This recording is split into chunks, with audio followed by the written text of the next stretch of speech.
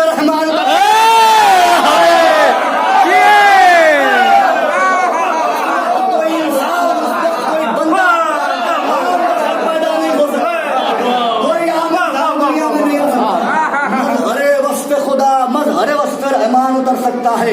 جو بچہ دنیا میں آیا ہے یہ انسان ہے. اس میں جائیے, علامہ ہلی کے بھی استاد تھے, آیت اللہ فیض ہلی, ان کی کتاب پڑھیے گا عدت الدائی. اس میں انہوں نے علی کا معنی لکھا ہے, جس کو دیکھنا وہ بھی چل کے دیکھے, میرے پاس تو موجود ہے. انہوں نے علی کا معنی لکھا ہے, علی اللہ کے ناموں میں سے ایک نام ہے. علی کا معنی لکھا ہے کہ علی اسے کہتے ہیں جس میں بشر کی کوئی صفت نہ پائی جائے.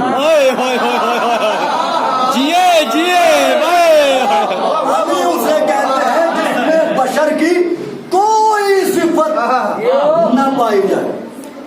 میں کوئی اپنی طرف سے تھوڑی باتیں کر رہا ہوں. قرآن میں اللہ نے کہا نہیں پیغمبر سے, میرے حبیب کہ تم کس کو تبلیغ کر رہے ہو؟ ایک چلتے پھرتی لاشیں, سمن بکمن عمیون قوم لا یرجعون. یہ گونگے ہیں, اندھے ہیں, بہرے ہیں, آنکھیں ہیں اس کے باوجود بھی اندھے ہیں, زبان ہے پھر بھی گونگے, کان ہے پھر بھی بہرے ہیں. زندہ باد. اللہ کی نظر میں بہرے ہیں, ہماری اور آپ کی نظر میں سن رہے ہیں, لیکن اللہ کی نظر نہیں ہے, بہرے ہیں. کیوں؟ چونکہ ولایت علی نہیں مانا, ولایت علی کو تسلیم نہیں کیا. تو قرآن کی روح سے اللہ نے یہ فیصلہ کر دیا کہ جو ولایت علی کو تسلیم نہیں کرتا وہ اللہ کی نگاہ میں مردہ ہوتا. کیا کہنے؟ جو ولایت علی کو تسلیم نہیں کرتا, جو منکر ولایت علی ہے وہ مردہ ہے. توجہ, جو منکر ولایت علی ہے, ناظم انقلاب صاحب توجہ کیجیے گا, جو منکر ولایت علی ہے وہ مردہ ہے, وہ مردہ ہے. جو حامی ولایت علی ہے وہ زندہ ہے. جملہ حوالے کر رہا ہوں, جو ولایت علی ہے اللہ کی نگاہ میں جب وہ زندہ ہونے کے باوجود مردہ ہے تو میں کہہ سکتا ہوں جو حامی ولایت ہے وہ مرنے کے بعد زندہ ہے.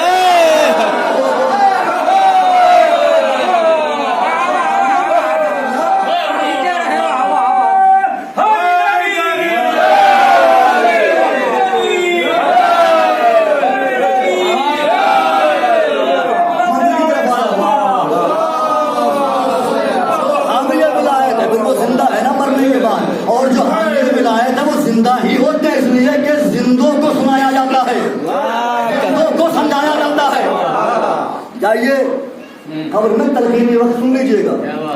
اسماعیل خان سن اور سمجھ دونوں چیزیں سنائی بھی جا رہی ہیں, سمجھائی بھی جا رہی ہیں. اور جائیے آپ معلوم کر لیجیے گا, اگر آپ دنیا کے نقطۂ نظر پر چلے جائیں تو اگر آپ کسی مرے ہوئے انسان سے کہیں سنو بھائی ارے میری بات تو سنو, ارے میری بات سمجھو.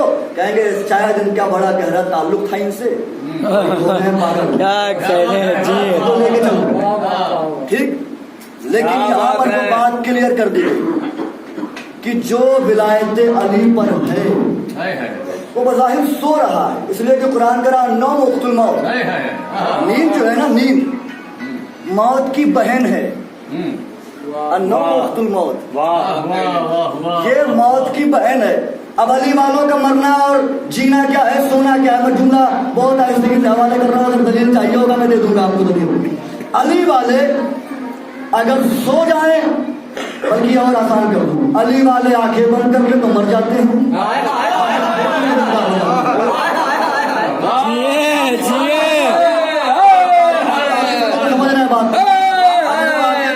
تو مردہ, آنکھیں کھول لے زندہ. یہ ہے ان کی موت کا مسئلہ.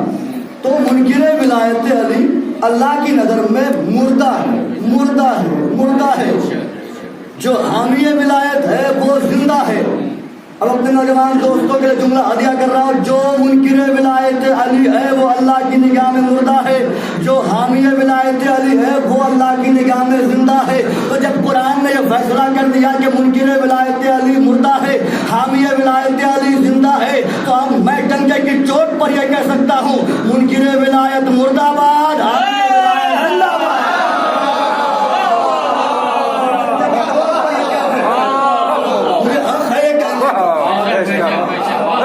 یہ کہ جو حامی ولایت ہے زندگی اسی کے قبضے میں, زندگی دور تک کوئی تعلق ہی نہیں ہوگا. اب جو میں نے آیت پڑھی توجہ کیجیے گا, اللہ کہہ رہا ہے انما ولیکم اللہ ورسولہ والذین آمنوا الذین یقیمون الصلاۃ ویؤتون الزکاۃ وهم راکعون. بے شک اللہ تمہارا ولی ہے, اس کا رسول تمہارا ولی ہے, اور وہ ولی ہے جو حالت رکوع میں زکات دیتا ہے. اور توجہ کیجیے گا, حالت رکوع میں زکات دیتا ہے. حالت رکوع میں زکات دیتا ہے. زکات دی علی نے, انگوٹھی دی نا علی نے. یہ رکوع کس میں, اذان میں,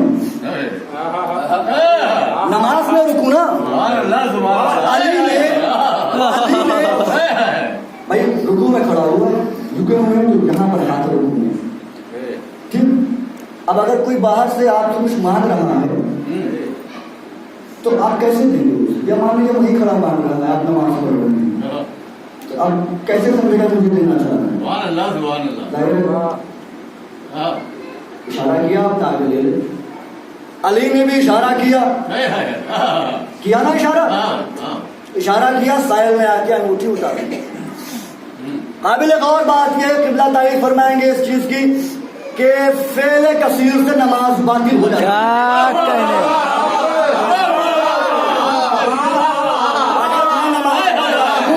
میں نماز پڑھ رہا ہوں اور آ کے زندہ کہا کہ یہ بتائیے فلاں کتاب کہاں رکھی ہے, وہاں رکھی. میں نے اشارہ کیا, ادھر میری نماز رخصت, میری نماز باطل. تو سوال یہ پیدا ہوتا ہے جب میں نماز پڑھوں اشارہ کروں تو نماز باطل, علی نماز پڑھتے میں اشارہ کرے تو نماز باطل. میری نماز اشارہ کرنے پر باطل, فعل کثیر کیا نماز باطل, علی کی نماز باطل کیوں نہیں ہوئی؟ کہ ہلیان نبت, تو نمازی ہے, علی نماز ہے.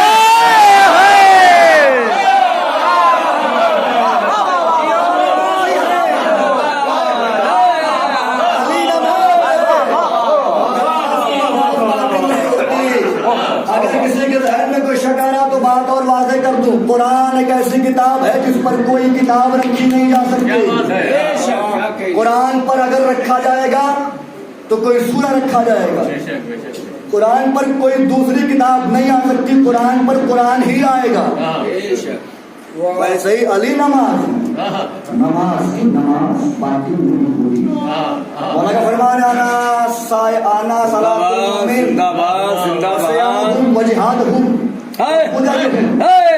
میں مومن کی نماز, میں مومن کا روزہ, میں مومن کا جہاد, میں مومن کا.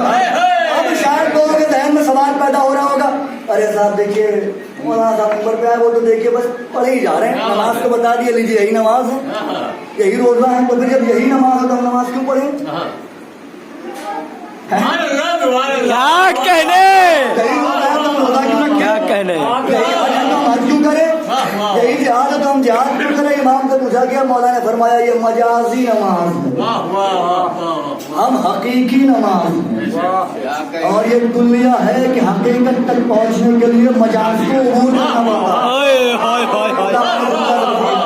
حقیقت تک پہنچنے کے لیے مجاز کو عبور کرنا پڑتا ہے. تو اگر ان تک پہنچنا ہے تو پہلے مجازی نمازوں کو ادا کرنا پڑتا ہے. کیا کہنے جیے جیے کہتا کہ اگر کوئی یہ کہتا ہے کہ سیدہ نے کہا ہے کہ ہر عزادار جنت جائے گا, بالکل کہا, بالکل جائے گا, بالکل جائے گا. جو شک کرے اس پر کیا کہنے جیے جیے سیدہ نے کہا ہے کہ جہنم جلا نہیں سکتی, تو جب بیوی نے کہہ دیا نہیں جلا سکتی تو نہیں جلا سکتی. لیکن میں مثال دے دوں, یہ بالکل ایسا ہی ہے. پانی ہے نا, پانی ایک گندا پانی ہے, ایک صاف پانی ہے.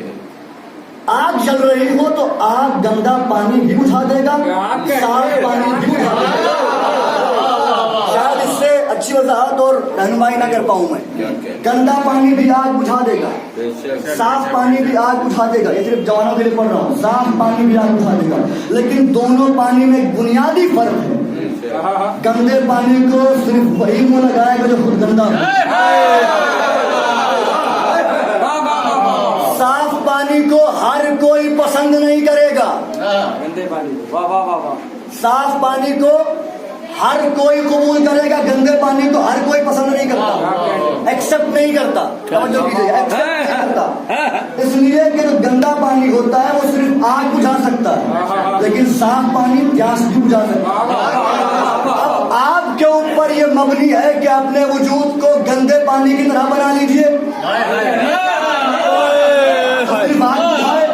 یا اپنے وجود کو صاف پانی کی طرح بنا لیجیے جو معصوم کے پاس پہنچے. اب اگر کوئی یہ سوچ رہا ہے کہ میں تو بہت گنہگار ہو چکا ہوں, میں تو بہت گندا پانی ہوں, تو پریشان ہونے کی ضرورت نہیں, فلٹر مشین بھی آتی ہے. اور یہ نیکیاں, یہ اعمال, یہ آپ کے لیے فلٹر مشین ہی تو ہے جو آپ کو پاک کریں گے, جو آپ کو طیب بنائیں گے. تو یہ مجازی نماز, یہ حقیقی نماز. توجہ کیجیے گا. اب علی نے حالت رکوع میں دی زکات. سب سے قابل غور جو نکتہ ہے وہ یہ ہے, علی کے لیے مشہور ہے کہ علی کے اگر میدان جنگ میں کوئی تیر لگ جاتا تھا تو اس وقت کوئی نہیں نکالتا. انتظار کرتے تھے لوگ کہ علی مسلح پر آئے. جب علی حالت نماز میں ہو تو یہ تیر کھینچا جائے.